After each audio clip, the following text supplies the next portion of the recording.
Donc cette vidéo va parler d'une des dernières parties de ce chapitre 3, donc l'eau sur Terre, une ressource fondamentale à préserver. Donc nous allons parler ici des mélanges liquides-gaz. Donc on a vu que les gaz étaient solubles dans l'eau. Donc c'est pour ça que vous aviez par exemple des boissons gazeuses, des sodas qui sont des boissons pétillantes. Donc exemple 1, donc le gaz dissous dans les boissons pétillantes trouble l'eau de chaud. Donc un précipité blanc se forme, donc il s'agit du dioxyde de carbone, qui est donc le gaz majoritairement utilisé dans les boissons pétillantes. Donc on a fait une activité pour montrer l'existence de ce dioxyde de carbone dans les boissons pétillantes.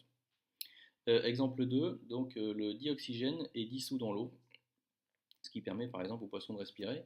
Donc l'eau, il y a du dioxygène dissous dans l'eau, par exemple des rivières, dans l'eau de la mer, même dans l'eau salée de la mer.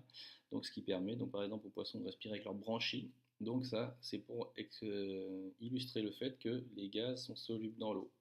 Pour le test à l'eau de chaud, donc quand vous avez ici l'eau de chaud, quand vous avez une solution ou un gaz à tester, vous déposez de l'eau de chaud sur la solution à tester ou sur le gaz.